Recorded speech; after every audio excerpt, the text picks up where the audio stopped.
তুমি কি জানো এমন একটা কাজ আছে যেটা করলে কেউ তোমাকে ভুলতে পারবে না? দিন হোক বা রাত তোমার কথাই ভাববে, চাইলে ভুলতেও পারবে না। কিন্তু সমস্যা হলো বেশিরভাগ মানুষ উল্টোটা করে বসে। তারা যত বেশি ভালোবাসা দেখাতে চায় তত দ্রুত মানুষের মন থেকে হারিয়ে যায়। তাহলে আসলে কি করলে মানুষ তোমাকে মিস করবে? আজ যা শুনতে যাচ্ছ সেটা হয়তো তোমার চিন্তাভাবনা পুরো বদলে দেবে। কারণ এটা কোনো নাটকীয় কথা না, এটা মানুষের মনের এমন এক সত্য যেটা বুঝলে তুমি আর কখনো কাউকে হারাবে না, বরং মানুষ নিজে থেকেই তোমার দিকে টান অনুভব করবে। তুমি হয়তো ভাবো কারো ভালোবাসা পেতে হলে তাকে বেশি সময় দিতে হবে, সব সময় পাশে থাকতে হবে, সব সময় মেসেজ করতে হবে, সব সময় খোঁজ নিতে হবে। কিন্তু সত্যিটা একটু অন্যরকম। যখন তুমি সব সময় কাছে থাকো তখন তোমার অভাবটা সে কখনো অনুভবই করতে পারে না। আর মানুষ এমন একটা জিনিস যেটা সব সময় পায় সেটার মূল্য ধীরে ধীরে কমিয়ে দেয়।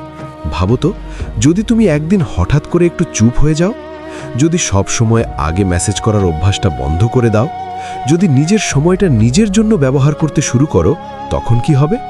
প্রথমে হয়তো সে ভাববে সব ঠিক আছে তো, তারপর ভাববে কেন এমন হচ্ছে। তারপর ধীরে ধীরে সে তোমাকে মিস করতে শুরু করবে, কারণ তুমি হঠাৎ করেই তার অভ্যাসের বাইরে চলে গেছো। মানুষ আসলে ভালোবাসার চেয়ে অভ্যাসের কাছে বেশি হার মানে। তুমি যখন কারো জীবনে অভ্যাস হয়ে যাও তখন সে তোমাকে হারানোর ভয় পায়। কিন্তু তুমি যদি নিজেকে হারিয়ে ফেলো শুধু তাকে খুশি রাখার জন্য, তাহলে একসময় সে তোমাকে স্বাভাবিক ভাবতে শুরু করবে, আর তখনই শুরু হয় দূরত্ব। তাই যদি সত্যিই চাও সে যেন দিনরাত তোমার কথাই ভাবে, তাহলে আগে নিজেকে বদলাও, নিজেকে ব্যস্ত রাখো, নিজেকে উন্নত করো, নিজের একটা আলাদা দুনিয়া তৈরি করো, যেখানে তুমি শুধু কারো অপেক্ষায় বসে থাকো না, বরং নিজের জীবনে নিজেই আলো হয়ে থাকো। কারণ মানুষ সবসময় সেই আলোটার দিকেই টানে যেটা সহজে পাওয়া যায় না, কিন্তু হারালে খুব মিস হয়। তুমি যদি নিজেকে মূল্য দাও তাহলে অন্যরাও তোমাকে মূল্য দেবে, আর যদি নিজেকে সস্তা করে দাও তাহলে মানুষও তোমাকে সেভাবেই দেখবে। একদিন দেখবে সে নিজেই তোমার মেসেজের অপেক্ষা করছে, সে নিজেই তোমার খোঁজ নিচ্ছে, সে নিজেই ভাবছে তুমি এখন কি করছো। কারণ তখন তুমি শুধু একজন মানুষ না, তুমি তার মনে একটা অভ্যাস হয়ে গেছো, একটা অনুভূতি হয়ে গেছো, যেটা সে চাইলেও এড়িয়ে যেতে পারবে না। তুমি এখনো শুনছো মানে তুমি এখনো অনুভব করছো, আর এই অনুভবটাই তোমাকে আলাদা করে দেয় বাকিদের থেকে। একটা সময় ছিল যখন তুমি প্রতিটা মেসেজের জন্য অপেক্ষা করতে। স্ক্রিনে নামটা ভেসে উঠলেই বুকের ভিতরটা কেমন কেঁপে উঠত। একটা ছোট্ট কেমন আছো তোমার পুরো দিনটা বদলে দিত। কিন্তু ধীরে ধীরে তুমি বুঝতেই পারলে না কখন সেই অপেক্ষাটা একতরফা হয়ে গেল। তুমি লিখছো, ওপাশে রিপ্লাই আসতে দেরি হচ্ছে, তুমি আবার লিখছো, নিজেকে বোঝাচ্ছ হয়তো ব্যস্ত আছে। কিন্তু সত্যিটা কি জানো? ব্যস্ততা কখনোই অজুহাত না। যদি কারো মনে তুমি থাকো তাহলে হাজার ব্যস্ততার মাঝেও তোমার জন্য একটু সময় বের হবেই। আর সেখানেই তুমি একটা ভুল করো, তুমি অপেক্ষা করতে থাকো, নিজেকে ছোট করতে থাকো, ভাবো আরেকটু চেষ্টা করলে হয়তো ঠিক হয়ে যাবে। কিন্তু তুমি বুঝতে পারো না ভালোবাসা কখনো একপাক্ষিক চেষ্টায় টিকে থাকে না।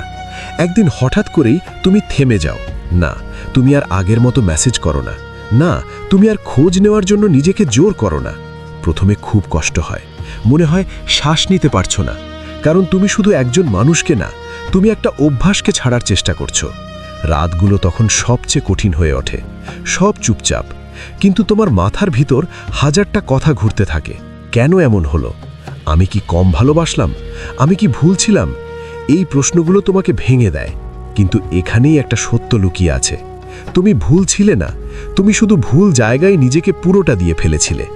আর যখন তুমি ধীরে ধীরে নিজেকে গুছাতে শুরু করো, নিজেকে সময় দিতে শুরু করো, তখন একটা অদ্ভুত পরিবর্তন শুরু হয়। তুমি আবার নিজের পছন্দের গান শুনতে শুরু করো, নিজের জন্য সময় বের করো, নিজের স্বপ্নগুলোকে আবার জাগিয়ে তোলো। আর ঠিক তখনই ওপাশে একটা নড়াচড়া শুরু হয়। হঠাৎ করে একটা মেসেজ আসে, কেমন আছো? তুমি স্ক্রিনের দিকে তাকিয়ে থাকো, হৃদস্পন্দনটা আবার একটু বেড়ে যায়। কিন্তু এবার তুমি আগের মতো তাড়াহুড়ো করে রিপ্লাই দাও না, কারণ এবার তুমি বুঝে গেছো তোমার নিজের একটা মূল্য আছে। ওপাশে তখন প্রশ্ন শুরু হয়, আগের মতো আর কথা বলো না কেন, কিছু হয়েছে? আর তুমি চুপচাপ একটা হাসি দাও, কারণ তুমি জানো এটাই সেই অনুভূতি যেটা তুমি এতদিন একা অনুভব করেছিলে। দেখো, মানুষ তখনই কাউকে মিস করে যখন সে মানুষটা তার জীবনে কমে যেতে শুরু করে। তুমি যদি সব সময় নিজেকে উজাড় করে দাও, তাহলে তোমাকে মিস করার সুযোগটাই সে পাবে না।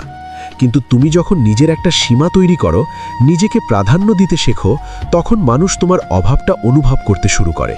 একদিন হয়তো সে বলবে, তুমি বদলে গেছো, আর তুমি মনে মনে বলবে, না, আমি শুধু নিজেকে ফিরে পেয়েছি।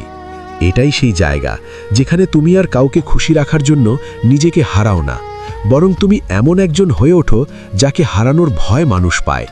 কারণ তুমি তখন আর সহজলভ্য না, তুমি তখন একটা অনুভূতি, একটা রহস্য, একটা অভ্যাস। আর ঠিক তখনই সে দিন-রাত তোমার কথাই ভাববে। তুমি কি করছো, কার সাথে কথা বলছো, কেন আগের মতো নেই, সব প্রশ্ন তার মাথার ভিতর ঘুরতে থাকবে। কারণ তুমি তাকে সেই জায়গায় নিয়ে গেছো যেখানে একসময় তুমি নিজে ছিলে। জীবনে এমন মানুষ হও যার উপস্থিতি শান্তি দেয়, আর যার অনুপস্থিতি শূন্যতা তৈরি করে। কারণ মানুষ সেই জিনিসটাই সবচেয়ে বেশি চায় যেটা সহজে পায় না, কিন্তু একবার পেলে হারাতে চায় না। এই গল্পটা যদি তোমার নিজের জীবনের সাথে মিলে যায়, তাহলে একটা লাইক দিয়ে জানিয়ে দাও। কমেন্টে লিখে ফেলো, আমি নিজেকে বদলাতে প্রস্তুত। আর এমন আরও গভীর বাস্তব গল্প শুনতে চাইলে এখনই সাবস্ক্রাইব করে পাশে থেকো, কারণ পরের গল্পটা হয়তো আবার তোমার হৃদয়ের গোপন কথাগুলোই বলবে।